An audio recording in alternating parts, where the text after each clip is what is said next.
الإخوة الأفاضل اللي بيبعتوا لي يقولوا لي ليا واحد صاحبي مسيحي وأنا عايز أخليه مسلم. يا فندم الهداية دي بيد الله سبحانه وتعالى. يعني سبحان الله، أنت يعني إيه عايز أخليه مسلم؟ مش فاهم. أنت بتحبه؟ أنا ما أعرفش أصلا. يعني أنت الحب بيبقى في الله والبغض بيبقى في الله. فأنت بتحب واحد مسيحي، تمام، عامله يعني عامله كويس وبتاع، يعني ده ملوش لكن ما ينفعش تقول أنا بحبه. يعني ده هم نفسهم عندهم فلا تقبلوه في البيت ولا تقول له سلام، عشان بس اللي هيجي يعترض. فالهدايه بايد ربنا يعني بامر الله سبحانه وتعالى، مش بايد انا. اقسم بالله في ناس حاورناهم شهر ودخلوا الاسلام، في ناس حاورناهم 3 سنين. انا فاكر واحده قعدنا نحاورها 3 سنين ودخلت الاسلام. في ناس تانية بنحاورهم بقالنا يجي 17 8. يعني انا دخلت المجال ده ولسه بنحاورهم ولسه بيعبدوا عيش وخمر. الله عز وجل يقول: وإن أحد من المشركين استجارك فأجره حتى يسمع كلام الله. ما قالش حتى يدخل الإسلام، حتى يسمع.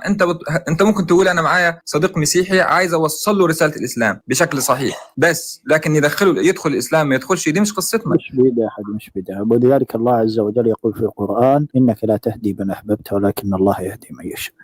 هذه لابد أن تكون مقررة. الهداية لو كانت بيد أحد غير الله عز وجل لا كانت بيد النبي صلى الله عليه وسلم، ولهدى عمه الذي كان يحب عليه الصلاة والسلام أن يكون مسلم، ومع ذلك كان آخر كلامه هو على ملة عبد المطلب. الهداية ليست بيدي ولا بيدي، ولو كانت بيد أحد من البشر لكانت بيد محمد صلى الله عليه وسلم، ومع ذلك لم تكن الهداية بيدي. أقصد هداية التوفيق. أما هداية الإرشاد فبيدنا جميعا، بمعنى أننا نبين ونعلم ويعني نقوم بالدعوة لله تبارك وتعالى. التوفيق بيد الله عز وجل، له بيدي وله بيدك.